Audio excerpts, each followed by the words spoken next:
Atenção emissoras, em 5 segundos, canal aberto, formação de rede nacional.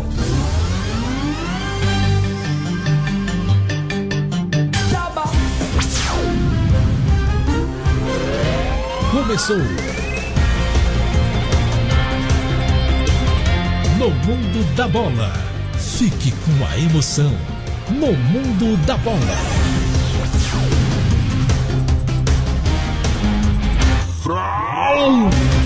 Carlos Bages. Guys, o Rafael Espíndola, nosso mago do som aqui, o Som do Brau, com você no programa No Mundo da Bola, mais tradicional, programa esportivo do rádio brasileiro, desde os tempos de Antônio Cordeiro, 5h04, Nacional Rio, Nacional Brasília, traz pra você o No Mundo da Bola, notícias do esporte, pra você curtir aqui no Som da Nacional. 5h04, vem aí, você já sabe, a seleção nacional do rádio, olha aí ela aí, ó.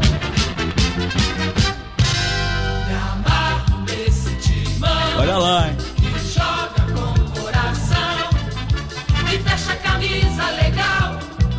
É o povão de sua norte liga, dando o som mais forte do esporte. Na Nacional,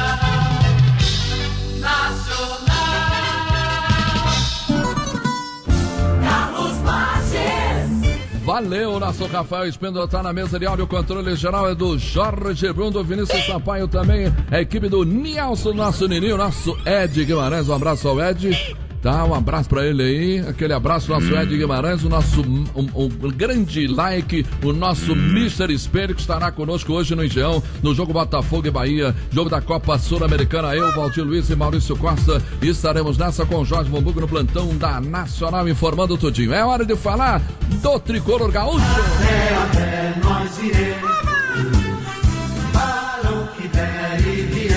Eu vou a pé junto com o Grêmio, porque 4-0 em cima do Atlético Tucumã, né, da Argentina, e colocando 2 no primeiro jogo, 6-0 na composição das duas partidas pela Libertadores América. O Grêmio se torna, depois de empatar com o Santos, se torna a primeira equipe brasileira a ter mais participações em semifinais da Libertadores América, colocando agora 9 participações em semifinais, enquanto o Santos ficou com 8 participações, o São Paulo também um pouquinho mais atrás, tá certo? Grêmio Porto Alegrense, o jogo, vamos saber de tudo com ele, o JJ. Juliano Justo. Com a vantagem de 2-0 obtida na Argentina no jogo de ida, o Grêmio entrou em campo ontem à noite praticamente classificado às semifinais. E sem dificuldades, o tricolor venceu novamente o Tucumã. E de goleada, 4-0. Gols de Luan, Cícero, Sanches contra e Jael. Depois do jogo, Renato Gaúcho falou sobre a classificação. Não é porque nós tínhamos vencido eles lá que nós iríamos encontrar facilidades. Tanto é que vocês viram que no início do jogo foi realmente um jogo quente, um jogo pegado. Eles tiveram oportunidades, o Grêmio teve oportunidades, depois o Grêmio conseguiu fazer seu gol. Então isso tudo nós tínhamos conversado já na pré-eleição, que facilidades nós não iríamos encontrar. Bom, mais uma vez o meu grupo está de parabéns, porque fez uma belíssima apresentação. Em momento algum, eu já havia falado com eles isso antes, que nós poderíamos menosprezar nosso adversário, mesmo com um homem a mais, mesmo praticamente o jogo decidido. E tem que dar os parabéns à equipe do Tucumã, porque tanto lá quanto aqui foram sujeitos homens, jogaram apenas futebol. Agora o foco gremista se volta para mais um argentino, o River Plate, adversário dos brasileiros nas semifinais. O primeiro jogo deve ser no dia 24, em Buenos Aires, e a partida decisiva no dia 31, em Porto Alegre. O experiente lateral Léo Moura dá a receita para o Grêmio passar pelo River Plate, que está invicto a 31 jogos oficiais nessa temporada. Eu acredito que vai ser um grande jogo, né, contra uma equipe que está acostumada a jogar esse tipo de campeonato, Libertadores, uma equipe experiente. Lógico que a gente vai ter que se preparar muito e tentar trazer o resultado de lá, como foi contra o Tucumã, para que a gente volte novamente a decidir em casa. Nos mais de 20 dias até a primeira partida com os argentinos, o Grêmio tem 3 confrontos pelo Campeonato Nacional. Apenas 3 pontos atrás do líder, o tricolor vai priorizar o Campeonato Brasileiro. Quem garante é o zagueiro Kahneman. Acabo de terminar uma semifinal, tenho que enfrentar a Bahia, depois Palmeiras, assim que depois olharemos vídeo e vemos que conclusão tomaremos. Artilheiro do Grêmio na temporada com 17 gols, Everton vive um dilema. Convocado pela seleção brasileira para 2 amistosos nesse mês, o atacante deve ser liberado para reforçar o Grêmio no confronto contra o Palmeiras, no dia 14, pelo Campeonato Nacional. Na zona mista da Arena, ele falou sobre isso. Eu tô bem tranquilo, cara. Acho que no momento tenho que pensar no Grêmio. Acho que tenho que ficar com a cabeça aqui, com foco aqui, porque o Grêmio é onde eu trabalho no dia a dia. O Grêmio volta a campo no sábado para enfrentar o Bahia na Arena em Porto Alegre.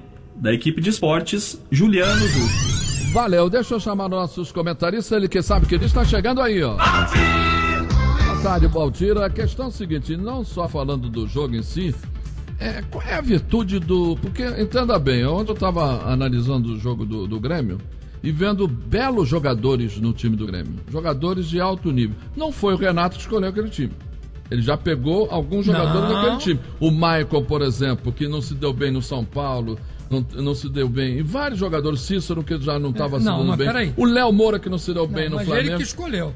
Você respeita sua opinião. Boa tarde, ele que escolheu? Um abraço pra você, pro Vamburgo, para os ouvintes de Galo. Não, mas ele escolheu. No mundo o da bola. Não tava lá. Deixa eu te contar. Quando... Quer ver uma coisa? O Michael já estava. O Marcelo Gross já estava.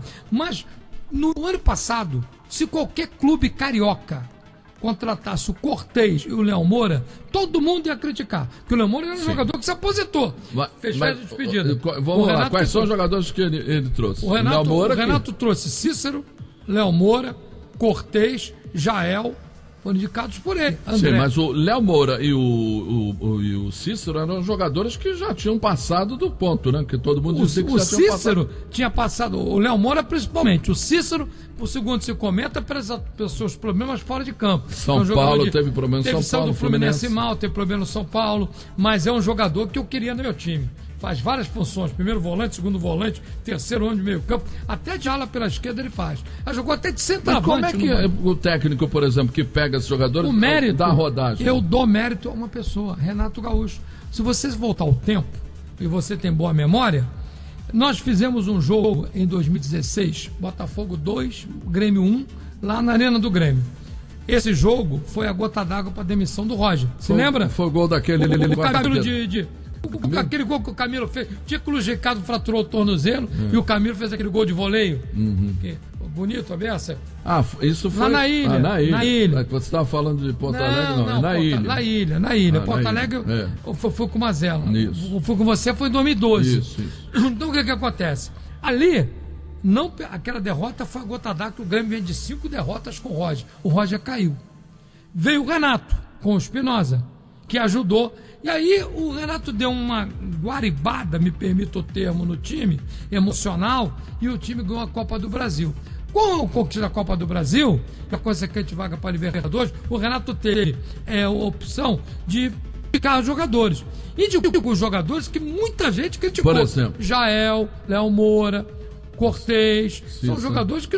O Cícero vem um pouco mais para frente, vem mais para frente. Então, mas o Léo Moura, por exemplo, todo mundo já tinha se despedido já tinha se despedido, parecia o Silvio Caldo, fez festa de despedida e tudo. Depois foi jogar o Léo Moura foi jogar no Metropolitano de Santa Catarina, jogou nos Estados Unidos, jogou no Santa Cruz e parou no Grêmio. E tá jogando ainda em alto nível. E um jogador que sabe centrar. Ontem, por exemplo, ele provou isso. Pô, você vê o Pará, você vê um lateral direito do Vasco, que às vezes é o Luiz Gustavo, às vezes é o próprio menino do Botafogo, não sabe centrar. Marcinho, acerta 1 em 10. Então, o próprio Marcinho do Botafogo. Acerta 1 em 10. Do Fluminense, por exemplo, o Léo também não acerta. Não acerta. Ô, Borges, o grande mérito pra mim, eu que conheço bem o Renato, convivi com o Renato, foi do técnico, da diretoria que deixou ele montar o time, é aquele negócio. Você chega pra mim e fala, eu quero o Brandão, eu quero o Rafael. Mas a diretoria tem que... Tudo bem, tô te dando crédito. Mas se você não for bem o Borges, peraí, ó. Pô, Tá gastando demais. Tá gastando demais. Então o Renato teve mérito, porque indicou jogadores que encaixaram no time. Claro que tinha uma base, Luan, Everton, a zaga, o Jeromel, o próprio jogador que já tinha uma base. Aquele menino que saiu, que jogava muito, no aquele Cruzeiro, volante, que foi jogar na Alemanha, o Wallace que foi jogar na Alemanha, o Arthur que saiu, já veio. Então ele botou um time experiente com os jogadores competentes. É Alisson, né? Esse que veio do Cruzeiro. Mas vem agora, ano passado. Então você vê o seguinte, nenhum time, se você puxar pela memória, vou dar 2 times aqui, 3, em décadas diferentes. 67, 68, o Botafogo ele tinha o Manga, Gerson, Jairzinho e Leandro. Aí subiu o Carlos Roberto, Paulo César, Rogério. Então é o momento de dar certo. O Vasco de 97. O Vasco de 97 só tinha 2 da base. Que era o Carlos Germano, 3, o Edmundo, o Carlos Germano, o Felipe e o Edmundo. Igual tudo. O próprio Flamengo de 81 igual tudo. Ele tinha uma base boa. Mas tinha quem? Trouxe o Marinho de fora, trouxe o Nuno de fora, trouxe o Raul de fora. Trouxe os jogadores certos. É o que o Flamengo não faz. Por isso que o Grêmio, na minha opinião, para terminar a minha participação inicial, o Grêmio, o mérito é do Renato, porque soube montar experiência com jovens talentos. Valeu, ele vem aí o comentarista de classe. Jorge Vanburg. Meu querido Jorge Vanburg, não vamos dizer também que o Atlético Tucumã é um time fraco, lógico, do campeonato argentino. Mas tem méritos do Grêmio. Porque o que eu vejo no Grêmio é que parece que tudo tá encaixado bonitinho. Por quê, hein? Boa tarde. Boa tarde, Borges. Boa tarde, Valdir. Ouvintes da Rádio Nacional de todo o Brasil. Muito boa tarde. Pô, o Atlético Tucumã não é de nada mesmo, né? A verdade é essa. Você acertou o placar, hein, Vanburg? Acertei o placar, 4-0 e fui generoso. Acertei, porque, aliás, o Grêmio foi generoso, podia ter sido demais. Bom, é o seguinte, o Renato conseguiu montar o time e as peças se encaixaram, os jogadores estão rendendo, o time começou a ganhar competições e os jogadores se empenham, porque o time está sempre disputando títulos e tudo. Isso significa o quê? Significa prestígio, significa dinheiro, possibilidade de repente receber uma proposta milionária. Então está tudo dando certo. Claro que o Valdir tem razão, méritos do Renato, que soube montar as peças que ele tinha ou levar um ou outro jogador. Agora, o Grêmio está nessa fase em que os jogadores estão rendendo. Dificilmente ele perde um jogador importante por contusão. Também tem esse aspecto, né? Dando sorte nesse aspecto. Então, é isso. O time encara qualquer adversário sem medo, né, de perder, e está tudo dando certo. O Grêmio está a caminho de disputar novamente o título da Libertadores.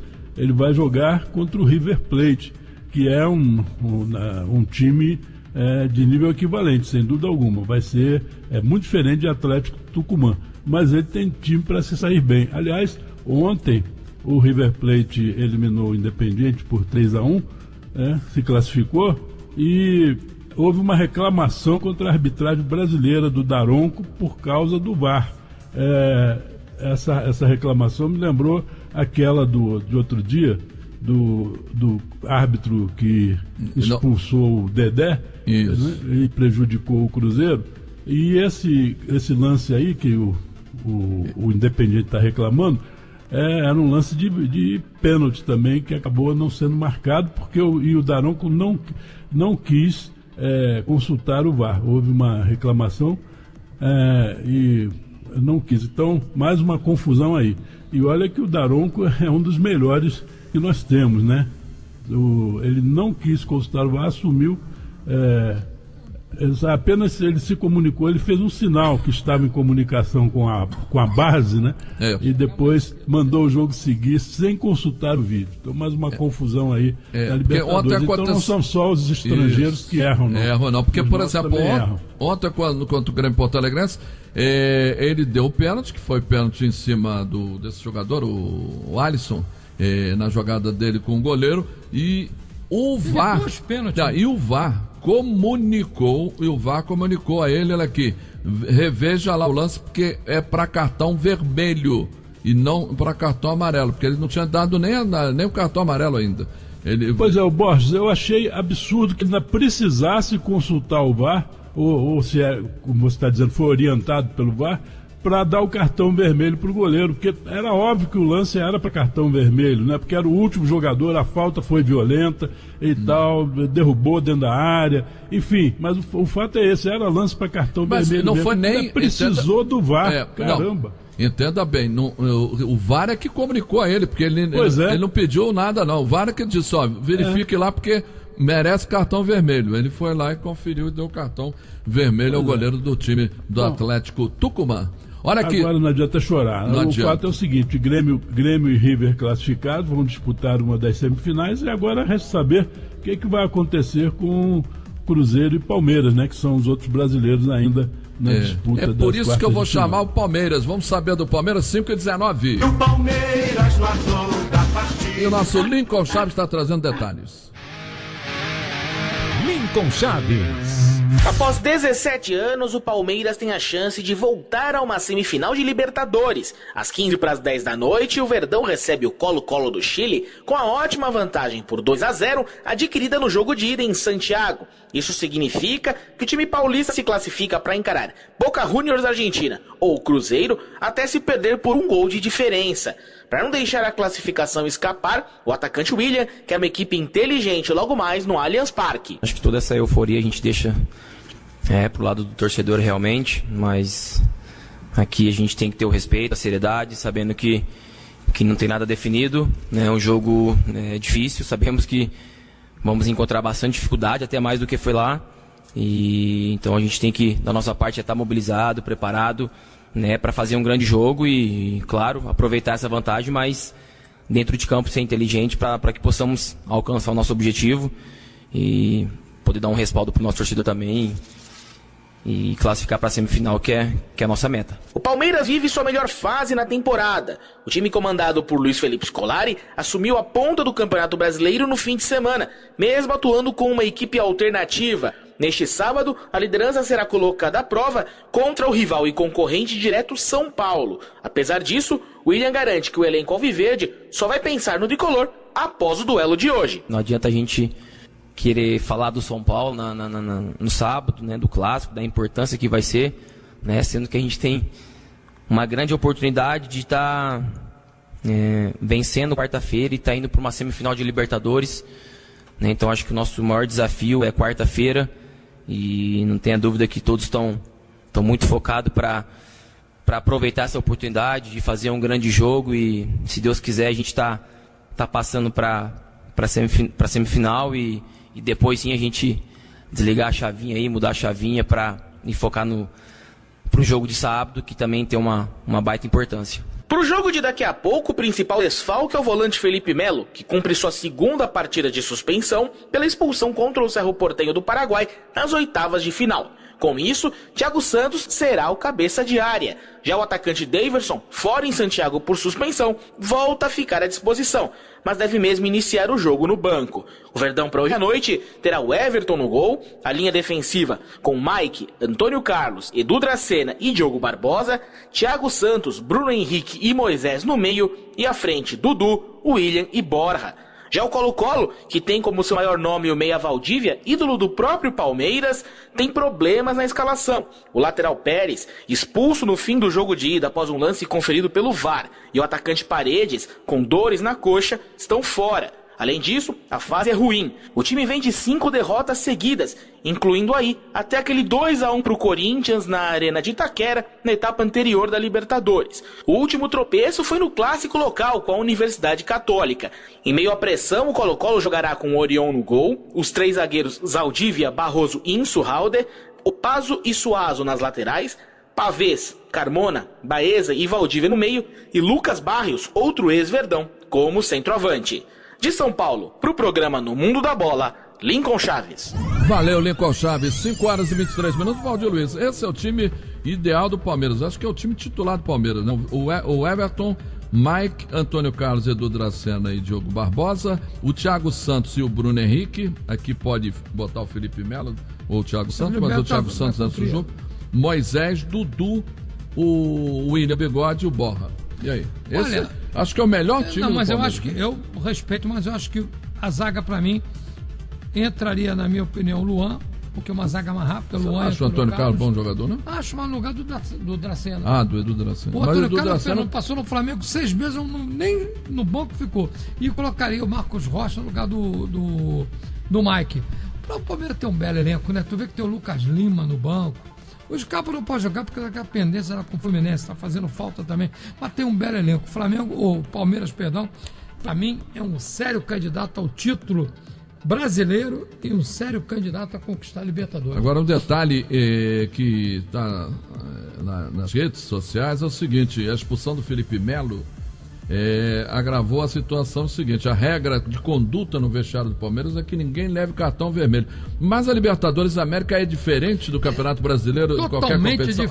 Totalmente diferente. Por quê? Por causa da arbitragem ou por causa da arbitragem que tem o estilo competição? De habitar, e a competição é diferente que tem muita provocação. Tem muita provocação. Quer ver? Isso não é de hoje. Eu até estava conversando segunda-feira com o pessoal do Botafogo que conquistou a Copa Comebol, no evento que teve lá na sede do Botafogo. E pouca gente se lembra, eu vim tomar conhecimento. O André Zagueiro, quando o Botafogo fez o segundo gol, o centroavante do Boca deu um soco na cara dele. Ele falou: não vou revidar, que é tudo que eles querem. Então, do Boca ou do Penharol? Do Penharol. Estou com o Boca por causa do Cruzeiro. Então o que acontece? O Cruzeiro amanhã vai ter problema, o Palmeiras vai ter problema. Você sabe que você deu sorte, né? Se eu não fosse transmitir para a Rádio do Espírito Santo, quem ia ser o repórter era eu e não você, né? Mas eu ia para que bancada. Deu sorte. Então, rapaz, o que acontece é que a Libertadores tem esse cunho a mais, essa coisa do sul-americano de provocar, de tumultuar. Então eu acho que você tem que ter muito equilíbrio. O Cruzeiro amanhã tem que ter um equilíbrio imenso para poder fazer 2-0. O Palmeiras hoje também? Também, mas o Palmeiras joga mais relaxado, porque ganhou o jogo. Fez o placar. Ô Jorge Bomboguei, o esquema é esse? A Libertadores realmente é uma competição diferente, por isso o Palmeiras tem que se preocupar com a questão do cartão vermelho, não? Porque a Libertadores é uma competição de tiro curto, né? São 2 jogos, nessa fase principalmente, né? E lá e cá, então não tem tempo para recuperar jogadores, para jogador cumprir suspensão.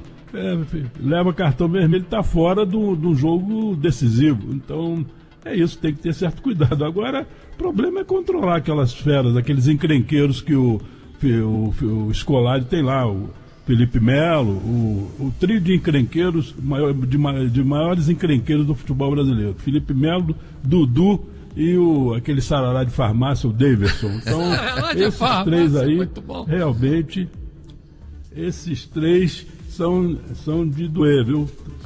Mas então tem que ter cuidado mesmo. Eu acho que o Felipe Scolari tem que ser durão com esses caras, né, para evitar que eles levem cartões sem necessidade, por entradas desleais e muitas vezes desnecessárias, como por exemplo entrar de carrinho no adversário na lateral do campo. A gente está cansado de ver jogador brasileiro fazer isso, né?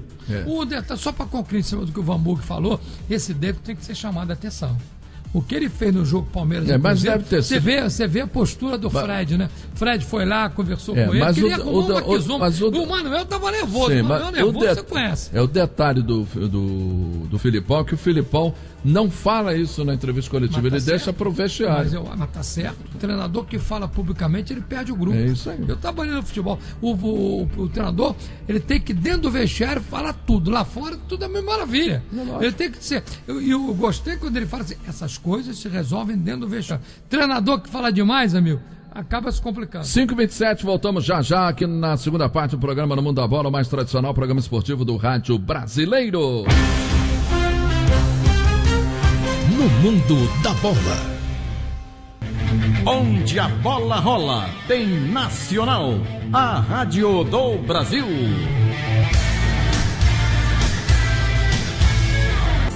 Carlos Marques. Valeu, voltamos pro programa No Mundo da Bola, mais tradicional, programa esportivo do Rádio Brasileiro, anunciando pra de noite Copa Sul-Americana, jogo de volta, oitavas de final. Tem Bahia e Botafogo e Bahia no estádio Newton Santos. Eu vou lá do Valdiris e do Maurício Costa. Agora é hora do Momento Estádio com o professor Wagner Gomes.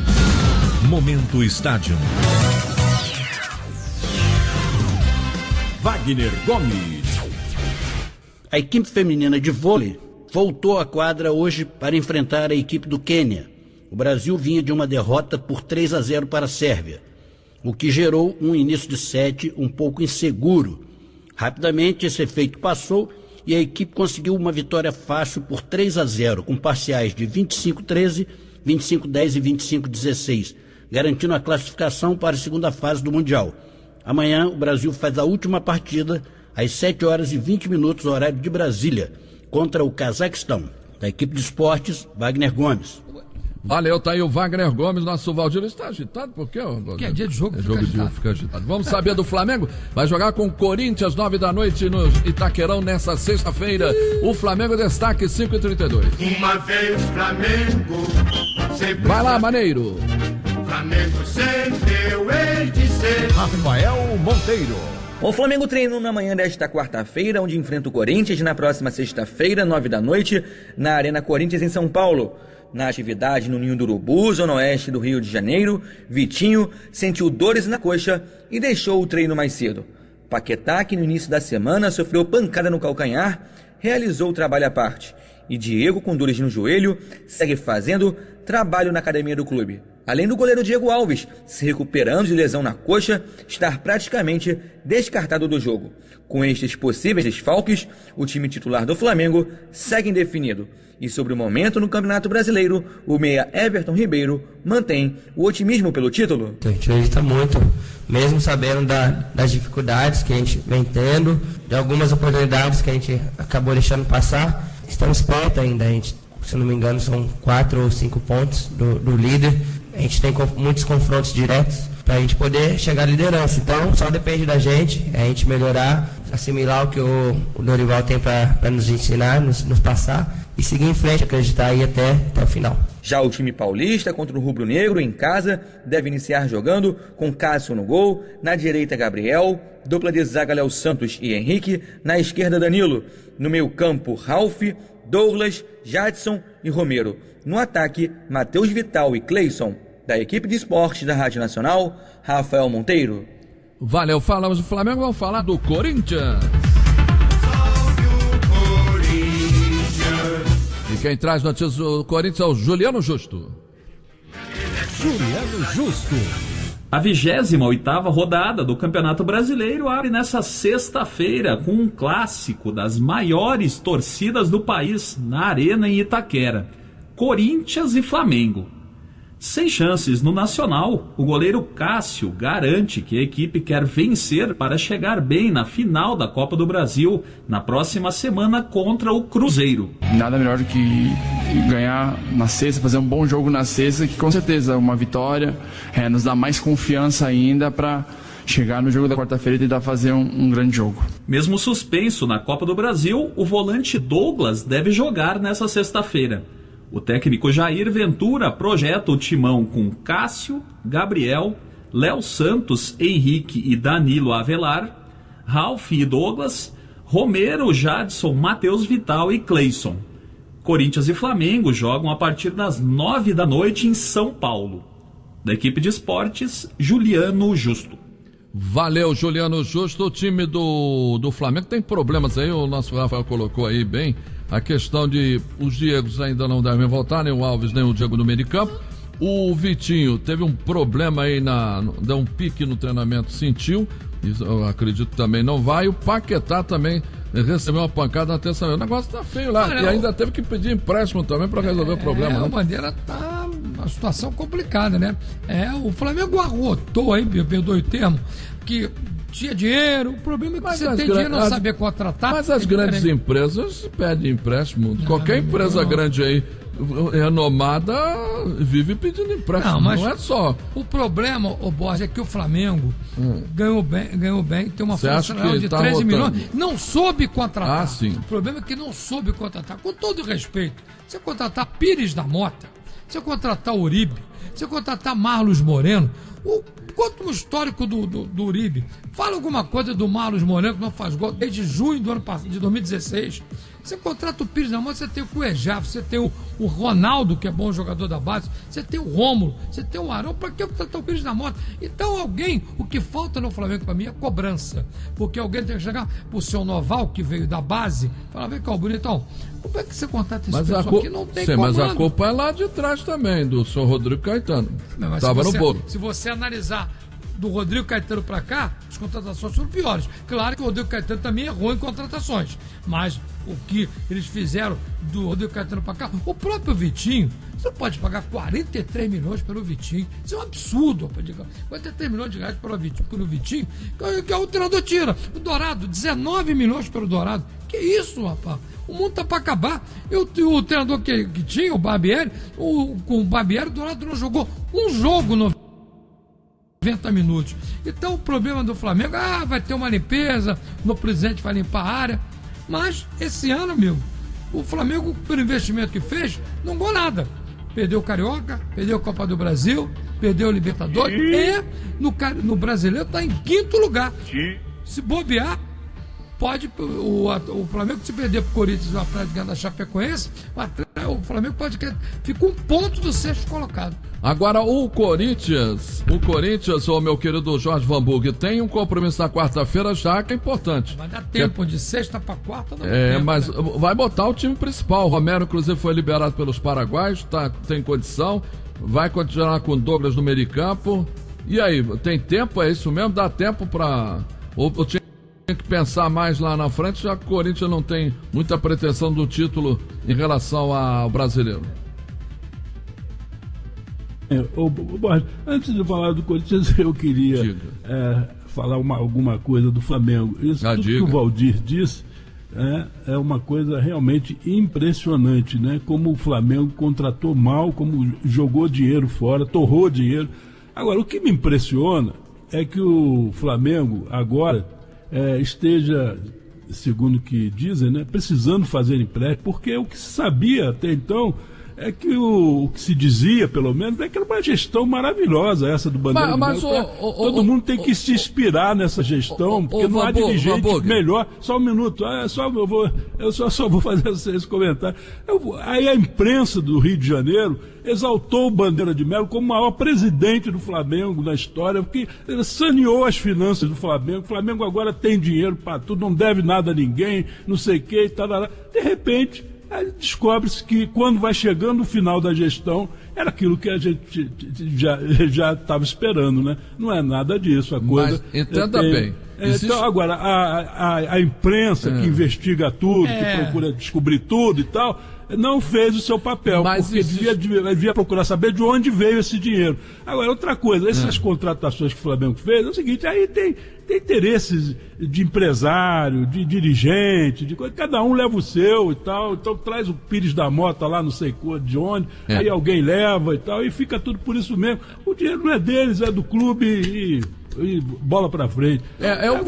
Só um detalhe aqui, eu falei da questão das grandes... Flamengo, mas tem que explicar a situação do dinheiro de onde veio. Do dinheiro de onde veio. Eu acho o seguinte, que a questão da gestão está se botando gestão com títulos. Uma coisa é a empresa Flamengo, outra é a torcida Flamengo, e o clube de futebol vive de títulos também, lógico que vive de títulos. Mas eu acho o seguinte, a questão dos empréstimos é uma coisa natural. Porque, por exemplo, natural, Borges, eu não estou dizendo que não seja natural. O Flamengo pode fazer empréstimo, como o Vasco está fazendo, como outros clubes fazem. O que eu estou criticando é o seguinte, é que a imprensa do Rio de Janeiro exaltou essa gestão do Flamengo como uma coisa extraordinária, fora do comum, nunca houve, tal, recuperou o Flamengo, tirou o Flamengo da miséria, tem dinheiro agora, pode contratar, pode comprar, e contratou mesmo, só contratou mal. Contratou mal. Agora a imprensa me parece o seguinte, muito parcial nessa cobertura, porque encheu a bola e nunca investigou de onde é que veio o dinheiro, se realmente era isso mesmo que os dirigentes diziam, que o Flamengo agora não deve mais nada a ninguém. Entendeu? Teve uma cobertura, uma cumplicidade da imprensa esportiva do Rio de Janeiro nessa questão do Flamengo. O detalhe aqui é o seguinte, você lembra de São Paulo? Que teve também uma excelente... mas depois quebrou.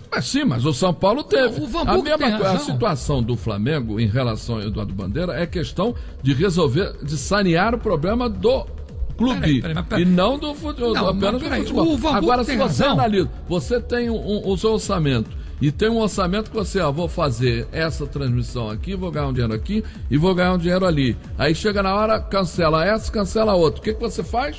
Vai correr atrás de empréstimo. A mesma coisa, você perdeu dinheiro na Libertadores e perdeu dinheiro na Copa do Brasil. Mas eu vou explicar porque o Vanburg tem razão no que coloca. A imprensa encheu a bola do Bandeira, que é um gestor maravilhoso, extraordinário, gestão maravilhosa, não ganha título. Mas aí as coisas estão vindo à tona. O Flamengo e o Corinthians, covardemente a televisão, paga uma diferença brutal.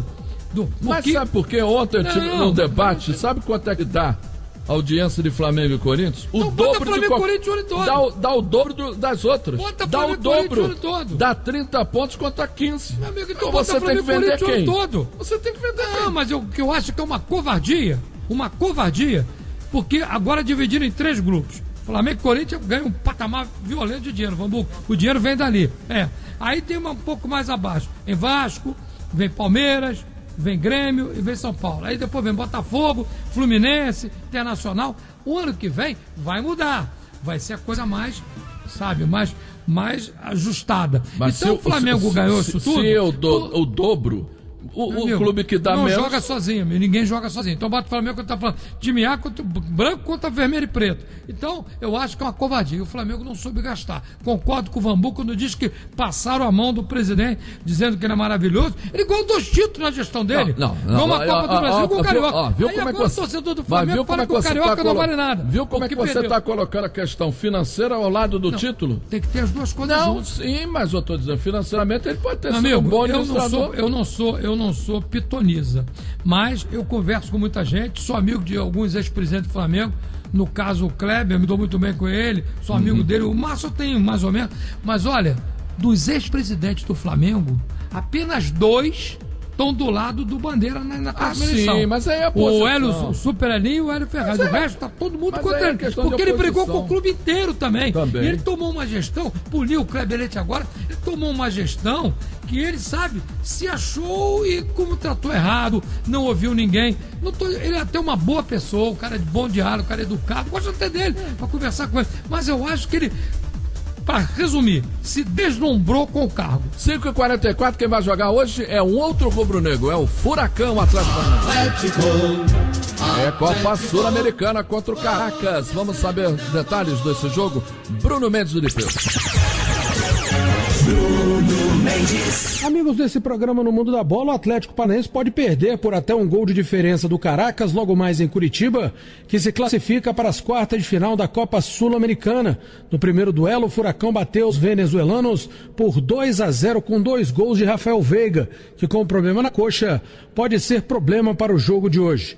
Já o lateral Jonathan e o atacante Pablo estão à disposição e prontos para a partida. Apesar do amplo favoritismo do Atlético, o atacante Marcelo Cirino prega respeito ao adversário. Difícil, apesar de a gente ter conseguido uma boa vantagem diante do Caracas na Venezuela, mas sabemos da qualidade da equipe adversária, então a gente tem que entrar com o mesmo espírito que a gente vem entrando nos jogos, procurar nos impor, até porque estamos jogando em casa diante do nosso torcedor, então temos que fazer um grande jogo para conseguir a vitória. O técnico Thiago Nunes quer aproveitar o fator Arena da Baixada. Aí sempre que a gente joga dentro da nossa casa, nós temos que ter a ambição da vitória, né? É uma competição importante, a gente sabe que por se tratar de uma competição eliminatória, nós temos que ter todos os cuidados e o respeito com o adversário.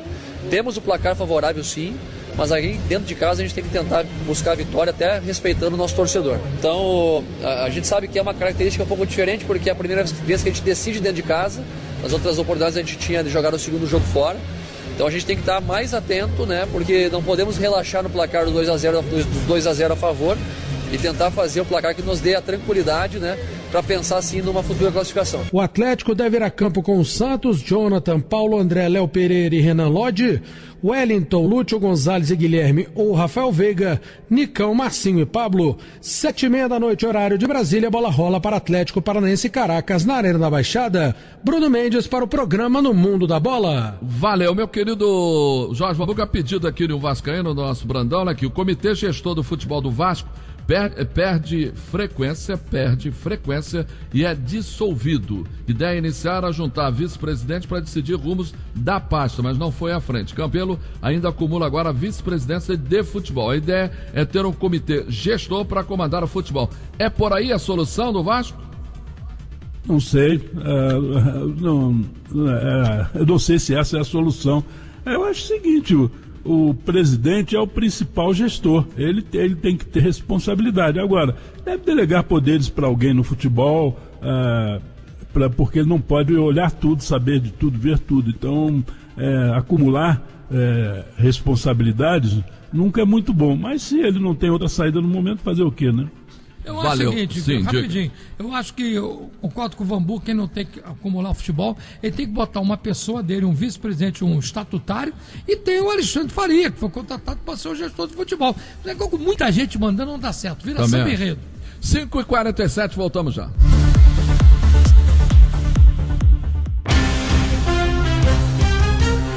No Mundo da Bola. Valeu, 5h50, é hora da reta final do programa No Mundo da Bola, é hora do Momento Estádio. Momento Estádio. Vai lá, professor. Wagner Gomes. Buenos Aires recebe os Jogos Olímpicos da Juventude. A abertura é no sábado, dia 6. E o Comitê Olímpico do Brasil escolheu entre 79 atletas aquele que levará a bandeira do Brasil. Seu nome é Luiz Oliveira. Pugilista de 17 anos, ele é o atual campeão continental e bronze no último Mundial Júnior. Esse ano, o Brasil comemora 50 anos da primeira medalha de ouro olímpica no boxe, em 1968, na cidade do México. O responsável por esse feito foi o avô de Luiz, nada mais nada menos do que Servílio de Oliveira, primeiro medalhista do boxe olímpico brasileiro. Da equipe de esportes, Wagner Gomes. E de imediato vamos falar do jogo de hoje, Botafogo e Bahia, vem aí! Botafogo, campeão, Bahia, Bahia, Bahia. Rodrigo Ricardo, diga aí. Rodrigo Ricardo. O Botafogo precisa vencer o Bahia para avançar na Copa Sul-Americana. O treinador Zé Ricardo vai optar por 3 atacantes e Rodrigo Pimpão ganha a vaga de Eric, que não pode atuar na competição. O Rodrigo é um cara identificado com o clube, bastante competitivo, tem toda a nossa confiança. Não nem registro que ele perdeu a posição, porque ele é um titular também da nossa equipe, é um cara que está sempre entrando, quando não começa jogando, e total confiança. Ele que entra no lugar do Eric, a gente espera que ele faça uma outra boa partida. Zé Ricardo também não pode contar com o volante Jean. Ele está lesionado e Matheus Fernandes deve ser o provável substituto. Tem algumas possibilidades ali, mas certamente o jogador que vem mais adaptado ali, treinando da maneira como a gente vem jogando, é o Matheus. O Botafogo deve vir a campo com, no gol, Saulo, lateral direito, Marcinho, dupla de zaga, Joel Carli e Igor Rabelo, na lateral esquerda, Moisés, no meio de campo, Rodrigo Lindoso, Gustavo e Matheus Fernandes. No ataque, Rodrigo Pimpão, Luiz Fernando e Chiesa. Já o Bahia, como venceu a primeira partida do torneio em Salvador por 2-1, tem a vantagem do empate. Ir lá para jogar, botar a bola no chão, porque se a gente marcar um gol complica eles cada vez mais, então vamos com força total. O meia Elton ainda falou da concentração do time para conquistar um feito histórico, já que o Bahia nunca chegou às quartas de final de uma competição internacional. A gente está concentrado, vamos lá com força total para fazer um grande jogo e sair de lá com a classificação. O Bahia tem problemas na lateral esquerda. Sem Léo expulso na última partida, o técnico Enderson Moreira deve improvisar um volante na posição. O provável Bahia é: no gol, Douglas; lateral direito, Nino Paraíba; dupla de zaga, Thiago e Lucas Fonseca; na lateral esquerda, Flávio; no meio de campo, Gregório, Elton e Ramires; no ataque, Zé Rafael, Elber e Gilberto. Cerca de 30 mil torcedores são esperados esta noite no estádio Newton Santos. O vencedor do duelo encara Atlético Paranaense ou Caracas da Venezuela na próxima fase da competição. Da equipe de esportes. E de imediato aqui, colocando ele, o comentarista que não deixa dúvida. Vai entrar nesse papo comigo o Valdir Luiz e o Jorge Bambuco. Olha aqui, o Valdir Luiz. O Bochecha jogando hoje e o Matheus Fernandes substituindo ao Jean. E tendo o Rodrigo Pimpão, que vem crescendo de produção. Como é que você vê esse time do Botafogo aí? Olha, o Botafogo, esse time vem jogando praticamente. O Jean, que jogou muito bem, se contundiu, o Jorge comentou o jogo, mas eu estava lá no estádio. Jogou muito bem o Jean, até saiu, o Botafogo vem muito bem. O time do Botafogo perde muito sem o Jean. Por quê? Ele ganha qualidade no toque, mas ele perde na pegada de marcação. Então vai jogar o Rodrigo Lindoso, o Gustavo e o Matheus Fernandes, que jogavam juntos na base. E o Pipão, que você vem entrando no lugar do Eric, que é um bom jogador, mas não jogou bem, que estava sentindo o tornozelo. Eu acho que é um jogo difícil, mas o Botafogo tem condição de vencer. Mas o Bahia é um time bem arrumado, hein? O Jorge, a questão aí, boa tarde para você, em relação ao Pimpão. O Pimpão vem crescendo muito, né? Eu achei que o Pimpão, acho que é aquele tipo de jogador que precisa condição física para melhorar o seu rendimento técnico, né? E como é que você vê o Botafogo, que você analisou contra o São Paulo, como é que você vê contra o Bahia? Boa tarde a todos, aos amigos aqui, quem está em casa também nos ouvindo. Olha, o Botafogo fez um jogo muito bom contra o São Paulo, principalmente no primeiro tempo. A saída do Jean foi fundamental, porque ele estava, além de ser um bom marcador, ele está se apresentando mais para o jogo. Fez até o gol, né? O primeiro gol. Fez até um gol, que não é a característica dele. Esse jogo de hoje é um jogo muito difícil, porque o Botafogo tem um só resultado, que é a vitória por 1-0, que é a mínima para ele se classificar. Então não pode levar gols, porque se levar gols, existe o gol ainda, né, esse gol qualificado. Então é muito perigoso e tem que fazer um. Então a vantagem maior é da equipe do Bahia, não tenha dúvida. Alguns desfalques também na equipe do Bahia, né, um lateral esquerdo que não joga, que é um bom lateral esquerdo. Vai improvisar o Flávio, né? Vai improvisar o Fábio e o zagueirão, né, também, que vai ficar de fora. É o Grolli, tá fora. Então, quer dizer, é um jogo muito, eu vejo assim, muito difícil. Agora, está em aberto, porque futebol, se o Botafogo faz um gol, vai obrigar a equipe do Bahia a sair para o jogo. Mas, de qualquer maneira, eu vejo, no momento, o Bahia com um certo favoritismo por causa dos dois resultados a favor. Jorge Bambuco, o que o Botafogo tem que se preocupar com esse Gilberto, com esse garoto Ramires? O que tem que se preocupar hoje? Ele tem que se preocupar, em primeiro lugar, em não levar gol, porque se levar, principalmente no início da partida, e sair de desvantagem, aí o jogo fica muito mais complicado. Então, é claro que o Bahia vai jogar plantado e tentar fazer em contra-ataques. Então o Botafogo também não pode perder gol, não pode desperdiçar as chances que tiver, tem que aproveitar as oportunidades, senão ela vai acabar pro brejo. Ele está em desvantagem de um gol. Então é isso, o Botafogo tem que atacar e não pode desperdiçar as oportunidades que aparecerem. Certo, vamos aos palpites. Palmeiras e Colo-Colo, Jorge. O Palmeiras deve vencer a partida, né? Tem um time melhor, mais ajustado, joga tranquilo, né? Porque os dois gols dão tranquilidade. O Palmeiras vence esse jogo pelo menos por 1-0. Você, Valdir, Palmeiras e Colo-Colo. Olha, pra mim o Palmeiras vence bem, 3-0 Palmeiras. Eu acho que vai dar 1-1. Você, meu querido Jorge Bambuca. 2-0 Palmeiras. Tudo isso, 2-0, hein?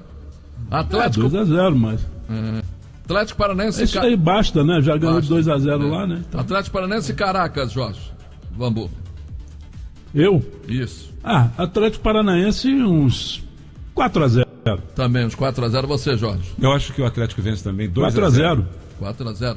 Aqui quanto você, Jorge? 2-0. 4-0. Jorge. Tanto Jorge. Pra mim, 3-1. Pra mim, acho que dá 4-0. Vamos lá, fechar agora em relação a Botafogo e Bahia. Você, Jorge Bambuga. Eu disse 4-0. 4-0 Botafogo? Não, voltamos aqui, vamos ver. Você achou assim, Botafogo e Bahia, Jorge Hamburger? Eu disse 4-0. Botafogo. Repito. Ele manteve o 4-0. Você... Esse Jorge Hamburger é fenomenal. Vai. Eu acho que o Botafogo vai vencer esse jogo por 3-1. 4-0. E o jogo do Botafogo, eu acho que 2-1 Botafogo. Tá bom, então 4-0 do Atlético Paranaense. Botafogo 2-1. Quer me estressar pra ficar até meia-noite e Você, meia lá. Valdir. 2-0 Botafogo. Só pra fechar, 2-1 o Botafogo vai pros pênaltis. E quem segue na competição, meu querido Jorge Hamburger?